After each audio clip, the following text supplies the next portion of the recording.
ఇవాళ నేను అడుగుతున్న మిత్రులారా, ఇవాళ ఒక ఆయన ఎట్లొస్తాడో ముఖ్యమంత్రి అడ్డుకుంటా ఆయన గోదావరి నీళ్లు తేలేదు అని అన్నాడట. నేను ఆయనకు చెప్పదలుచుకుని పక్కనే కూతవేటు దూరం ఉంది, ఈ పక్కనే ఉన్నాడు. ఆయన ఉన్నది 3 అడుగులు, ఆయన 6 అడుగులు ఎత్తే కూర్చున్నాడట ముఖ్యమంత్రిని అడ్డుకుంటా అని. 3 అడుగులు ఆయనకు నేను ఒక మాట చెప్పదలుచుకున్నా. 3 రోజులు అవకాశం ఇస్తే గోదావరి జలాలు తుంగతుర్తి నియోజకవర్గానికి తెస్తా అని ఆయన పేపర్ల ప్రకటన చూసిన. 3 రోజులు కాదు, 10 ఏళ్ళు మీకు అవకాశం ఇచ్చిండు.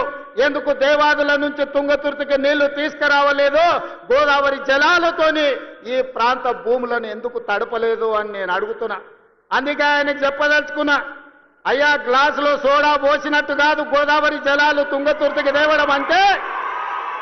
నీకు తెలిసిన విద్య ఒక్కటే, దొరగారి ముందల చేతులు కట్టుకొని గ్లాసులో సోడా పోయడమే, కానీ నీకు తెలిసిన విద్య అంతకంటే లేదు.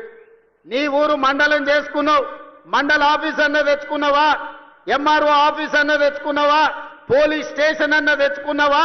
10 ఏళ్ళు మంత్రిగా ఉండి నీ నాయకుడు ముఖ్యమంత్రిగా ఉంటే నీ సొంత మండలానికి ఒక ఎంఆర్ఓ ఆఫీస్, ఎంపీడీఓ ఆఫీస్, ఒక పోలీస్ స్టేషన్ తెచ్చుకోలేని సన్నాసివి ఇవాళ మా మందుల సామెలు తీసుకొస్తే